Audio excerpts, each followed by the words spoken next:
하나님의 말씀을 들리게 하라. 창세기 46장 강해. 이스라엘의 순종을 통한 세계 선교를 계획하신 하나님. 오늘 창세기 46장은 크게 세 부분으로 나누어져 있습니다. 첫 번째 부분은 1절부터 7절까지 야곱과 그 가족의 순종을 요구하시는 하나님을 볼 수가 있습니다. 야곱에게 이집트로 내려가라는 순종을 요구하십니다. 그리고 두 번째 부분은 8절에서 27절에 야곱 가족의 족보가 등장합니다. 우리에게는 읽기 힘들고 알기 힘든 이름들을 통해서 하나님께서는 계획하신 세계 선교를 볼 수가 있는 구절입니다. 왜냐하면 여기 나타난 족보의 이름은 총 70명입니다. 이 70명의 이름은 노아의 홍수 이후에 나타난 전 세계 70나라들과 일치합니다. 이렇게 의도적으로 70명의 자손과 70개의 나라의 숫자를 맞추어서 계획하신 하나님의 축복, 하나님의 세계 선교의 계획을 간접적으로 보여주는 것이죠. 또한 마지막 부분에서는 야곱과 그 가족이 고센 땅에서 정착하게 된 이야기를 보여줍니다. 이 이야기를 통해서 하나님께서 어떻게 이스라엘의 장자인 유다와 요셉을 사용하시고 더 나아가서 유다와 요셉을 통한 하나님의 언약이 어떻게 성취될 것인지 우리에게 힌트를 주고 있는 것입니다. 이제 본문 말씀 1절을 보겠습니다.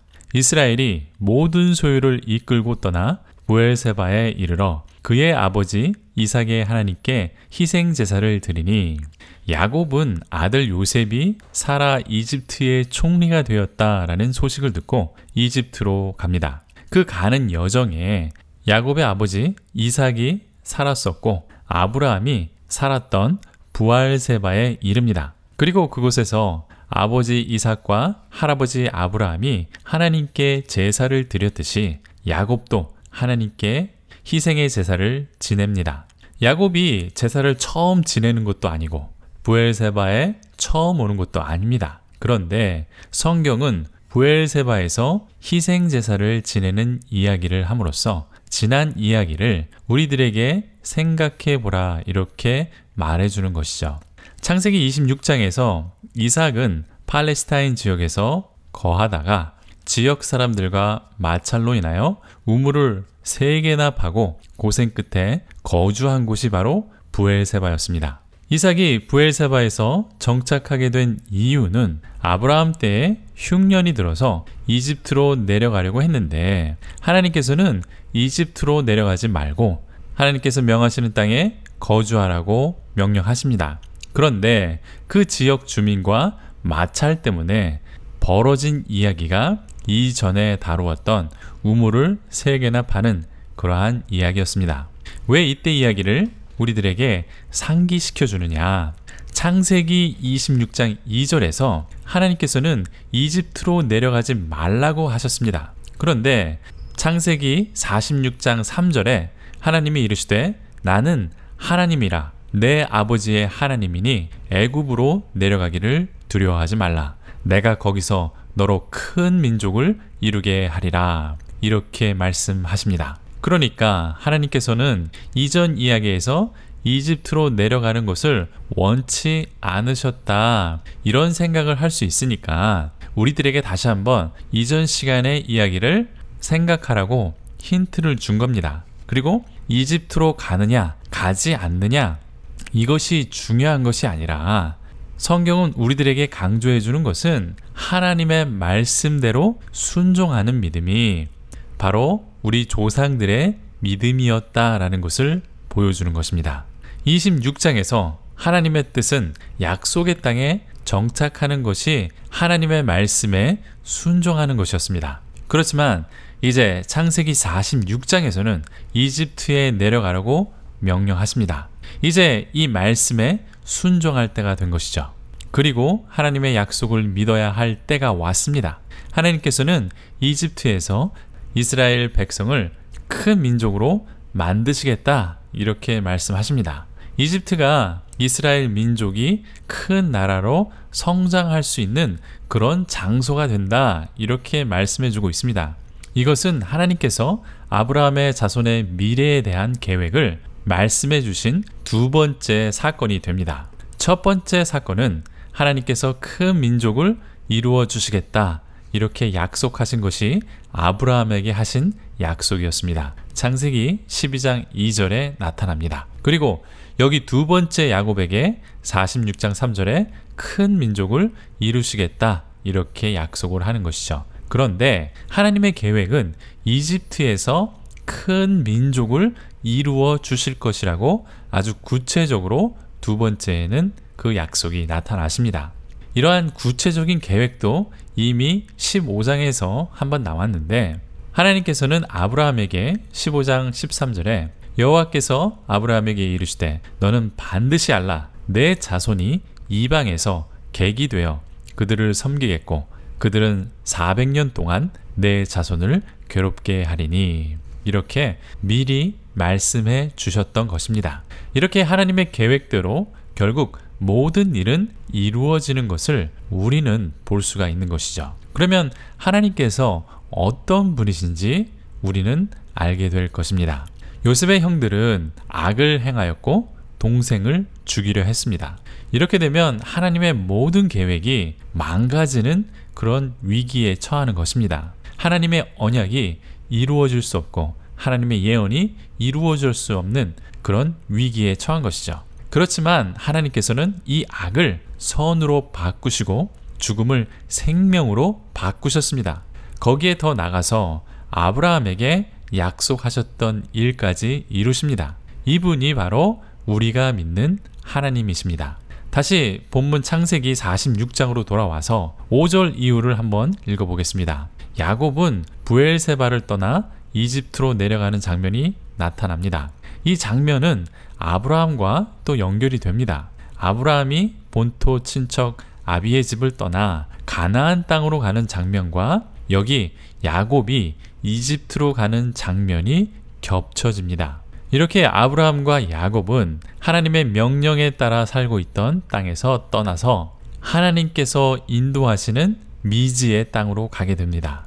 여기에서 강조하는 것은 바로 또 순종이죠. 그리고 이 순종은 아브라함과 야곱 개인적인 순종이 아니라 온 가족이 함께 순종하는 그러한 모습을 보여주고 있습니다. 아브라함도 그 가족이 함께 가나안 땅으로 갔고, 야곱도 6절에 보면 그의 자손이 다 함께 애굽으로 갔더라, 이렇게 되어 있습니다. 7절에도 손자들과 손녀까지 함께 갔다라고 되어 있습니다. 그러니까 창세기 46장에서 우리가 꼭 부여잡아야 하는 또 하나의 주제가 여기 나타납니다.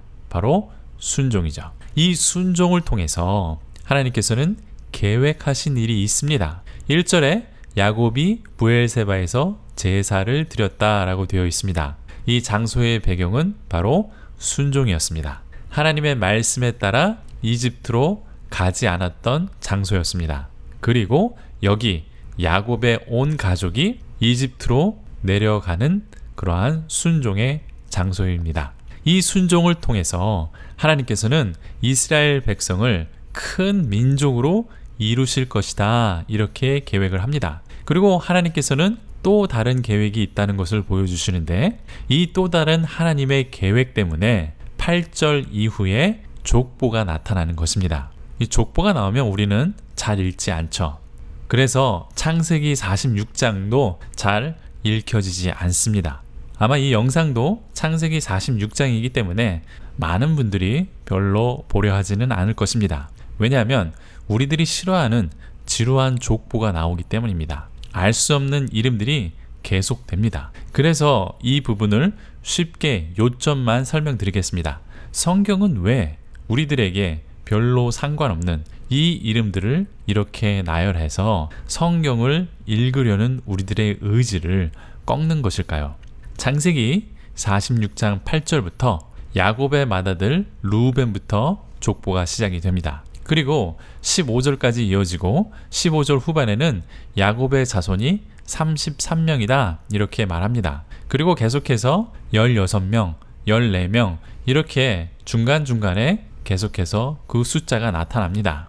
그렇지만 계산도 안 되고 누가 누군지도 모르겠죠? 사실 저도 잘 모릅니다. 그렇지만 27절에 친절하게 총 몇 명인지 말해줍니다. 이것이 중요하기 때문에 이렇게 다른 족보들과 달리 여기에 총 몇 명이 있다. 모두 70명이다. 이렇게 친절하게 말해줍니다. 바로 이 숫자 70이 하나님의 계획입니다. 여기 70명이라고 한 것은 창세기 10장과 연결되어 있습니다. 때문에 우리들에게 70명이라고 구체적으로 말해주는 것이죠. 창세기 10장에서는 노아의 자손들이 흩어져서 부족 국가를 이룹니다. 노아의 홍수 이후에 어떻게 세상의 백성들이 나누어졌는지 족보를 통해서 쭉 말해주고 있습니다. 여기에 나타난 이름을 세어보면 총 70개의 부족입니다. 그러니까 이 세상의 나라를 대표하는 70나라들이 창세기 10장에 나타났고, 그리고 이스라엘 백성 70명이 이렇게 맞아 떨어지는 것이죠. 그러니까 하나님께서는 이스라엘 백성 70명으로 이 세상 모든 나라, 즉 70개의 나라들을 축복하실 계획을 하셨다는 것입니다. 하나님께서는 하나님의 택한 백성들을 통해서 우주적인 구원과 축복을 이렇게 계획하셨다라는 것을 창세기는 이런 식으로 족보를 통해서 표현해주고 있는 것입니다. 창세기의 주제이기도 하고 성경 전체에 흐르는 주제이기 때문에 이 70나라와 70 이스라엘 백성의 숫자를 이렇게 우리들에게 강조해서 보여주는 것입니다. 이것은 구약 성경에 나타난 하나님의 선교의 계획입니다. 이것이 하나님께서 계획하신 하나님의 사역에 관한 내용이죠. 하나님께서는 지금까지 요셉의 이야기를 통해서 죽음을 생명으로 바꾸시는 일을 보여주셨습니다. 하나님의 택한 사람을 통해서 이스라엘 백성을 살리시고 이집트를 살리시고, 그리고 이집트 주변의 모든 나라들을 죽음에서 생명으로 옮겨주셨습니다.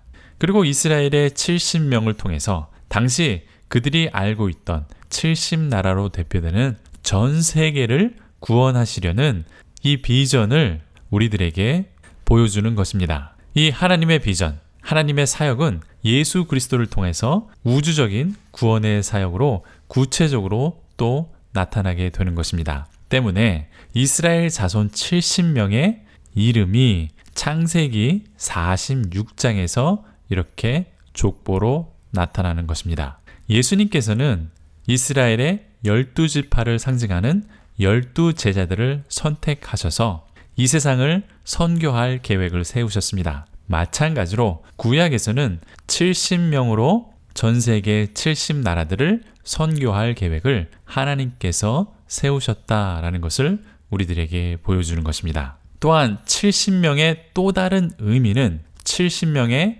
작은 숫자로 하나님께서 엄청난 숫자로 만드셨다라는 것을 보여줍니다.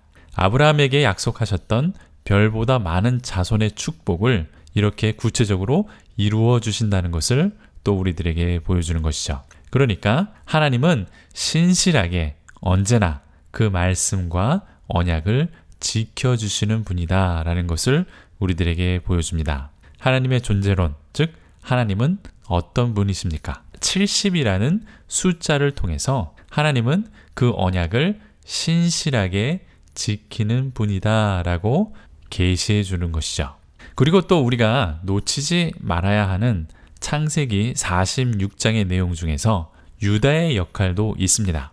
이전부터 유다는 계속해서 중요한 역할을 수행하는 인물로 나타납니다. 요셉을 죽여서는 안 된다고 그런 말도 했고, 아버지 야곱을 설득하는 것도 유다였으며 요셉과 대화하던 사람도 유다였습니다. 이처럼 유다는 이스라엘의 장자이기 때문에 그의 역할이 이렇게 강조되어서 나타납니다. 창세기가 기록될 당시나 구약 성경이 선지서로 완성될 때까지 유다가 얼마나 중요한 인물인지 계속해서 말씀하고 있습니다.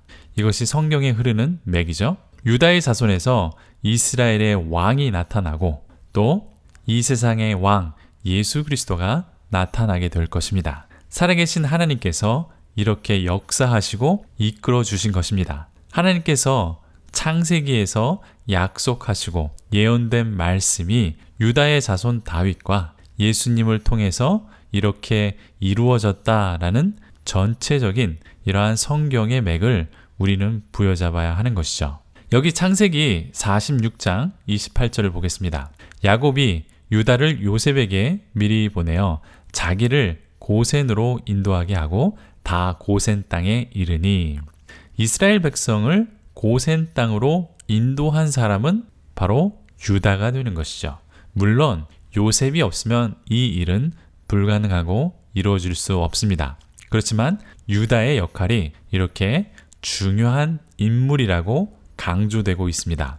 유다가 고센 땅으로 인도하고 요셉이 이 일을 가능하게 한 인물이다라고 성경은 우리들에게 말해주고 있는 것이죠. 요셉이 어떻게 지혜롭게 이스라엘 백성들을 고센 땅에 정착시킬 수 있었느냐? 그 질문의 해답이 34절에 나타납니다. 당신들은 이르기를 주의 종들은 어렸을 때부터 지금까지 목축하는 자들이온데 우리와 우리 선조가 다 그러하나이다 하소서. 애굽 사람은 다 목축을 가증히 여기나니 당신들이 고센 땅에 살게 되리이다. 이렇게 요셉이 말을 하고 있습니다. 이집트 사람들은 가축을 돌보고 가축과 함께 생활하는 것을 매우 더럽고 천한 직업으로 여깁니다. 그래서 이 점을 이용해서 처음부터 우리는 아주 천한 사람들입니다. 이렇게 말하면 당연히 함께 생활하기를 꺼려하고 고센 땅으로 보내줄 것이다. 이렇게 지혜를 발휘한 것입니다. 참고로 이러한 목자였던 모세가 이집트의 왕 바로를 만나러 간다고 상상해 보십시오. 가장 천하고 밑바닥 신분의 사람이 강대국의 왕을 만나겠다고 하면 그것이 얼마나 힘들고 어려운 일인지 여러분은 아마 상상이 되실 것입니다. 자, 이제 창세기 46장을 정리하고 결론을 내리겠습니다. 창세기 46장은 이미 앞에서 말씀드렸듯이 크게 세 부분으로 나누어집니다. 1절부터 7절까지는 야곱이 온 가족을 데리고 이집트로 가는 장면이 나옵니다. 여기에서 순종을 요구하죠. 그리고 8절부터 27절까지는 우리들에게 익숙하지 않은 족보가 나타납니다. 또 28절부터 34절까지는 고센 땅에 도착하는 이야기였습니다. 1절부터 7절까지 야곱과 그 가족들이 하나님의 말씀에 순종하는 모습이 바로 이 첫 번째 부분의 주제입니다. 하나님의 뜻과 계획에 따라 순종하는 것이 얼마나 중요한 것인지 우리는 그것을 읽어내야 합니다. 이 순종을 통해서 하나님께서 계획하신 일이 있습니다. 이스라엘 백성이 이집트에서 큰 민족을 이룰 것입니다. 그리고 하나님의 뜻과 계획은 여기서 멈추지 않습니다. 8절부터 27절까지 족보를 통해서 숨겨진 하나님의 의도가 드러납니다. 70명의 이스라엘 백성들을 통해서 큰 민족을 이루시고 그 민족으로 이 세상의 70나라들을 축복하실 계획을 드러내고 있습니다. 그러니까 하나님의 선교, 하나님의 사역이 숫자 70으로 이렇게 드러나는 것입니다. 이것은 12지파를 상징하는 12사도를 통해서 세계 선교 사역을 하신 예수님과도 비슷한 의미로 볼 수 있습니다. 또한 세 번째 부분 28절에서 34절에 고센 땅에서의 정착하는 이야기를 통해서 유다와 요셉이 중요한 역할을 하는 것을 볼 수 있습니다. 하나님의 장자로 선택받은 유다와 요셉이 어떻게 쓰임을 받는지 앞으로도 계속해서 나타날 것입니다. 그러니까 창세기부터 하나님께서는 유다를 통해서 또 요셉을 통해서 이스라엘 백성을 선택하시고 이끄셔서 유다의 후손 다윗과 예수님에 이르기까지 하나님의 선교를 어떻게 계획하셨는지 이 성경 전체를 통해서 보여주는 것입니다. 이렇게 세 가지 포인트로 정리해 보았습니다. 설교하시는 목사님, 전도사님, 또 선교사님들이 이렇게 세 가지의 주제를 잡아서 설교하시라고 한번 이렇게 정리를 해 보았습니다. 도움이 되셨습니까? 질문이나 의견이 있으시면 댓글을 남겨주십시오. 또 구독과 좋아요도 부탁드립니다. 격려의 댓글을 달아주시고 하나님을 사랑하는 구독자 여러분들께 다시 한번 고개 숙여 깊은 감사의 말씀을 드립니다.